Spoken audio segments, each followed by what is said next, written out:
What's going on, everybody? I'm back with another video. This video is going to be looking at how we can change our structure to elicit the same concept we like to apply with our teams in possession of the ball. But before we start, check out both my books. They're online, they're on Amazon, and there's links in the description below. So now when we get into the video, the concept we'll be looking at how we can keep consistent is the third man movement, just meaning playing a third line pass and dropping it back to a player facing forward, creating superiority and going higher up the field. So we can look here at a Chelsea-inspired offensive setup with 1, 2, 3 central defenders, and we have our double pivot and our 3 and more advanced players.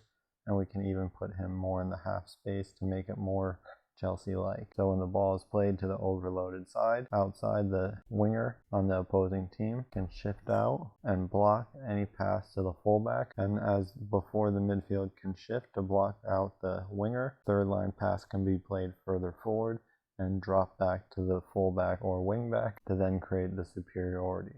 And now we move to the second example, how we can change our structure now to a 4-3-3 with heightened 8 and more narrow wingers. So what we do here is then we attract the press. So the press comes from out to in, blocking off the fullbacks as we see. And now the reason for the positioning of our higher advanced midfielders is so now the player has space to then drive into, because the adjustment of the opposing team's 8 will be most likely to drop deeper.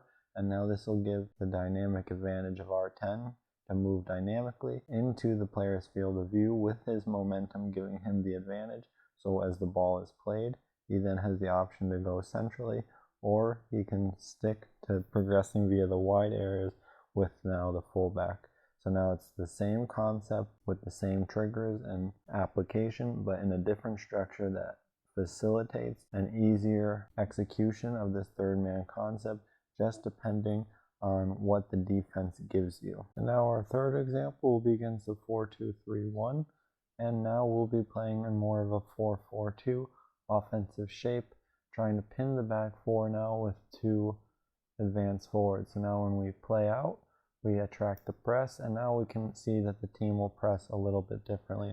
So the fullback will jump to the opposing team's fullback, and now they'll defend with asymmetric shifting. So now they leave 3 at the back with the +1 superiority being the deepest central defender to create cover against our 2 forwards. So now they utilize their fullback in the wide area, forcing the player to jump. And now we have our double pivot from the opposing team shifting across, trying to cover the center and the number 10. And so now the positioning of the 6 and the 8, or our double pivot, would be now deeper to create more space in front of them, especially if the 9 is using the cover shadow. So with the 9 using his cover shadow, the 6 may even position himself as deep as possible to then try and manipulate the positioning of the 9. So now when the 10 drops in and checks to the ball in the blind spot of the opposing team's holding midfielder, the ball will be played, and now the space is created then for the 6 moving into the vacant space that he created. And then now he has the options to go forward and progress via the central corridor. So now that's just a few different ways that you can use the same concept in different ways depending on the strengths of your individual players.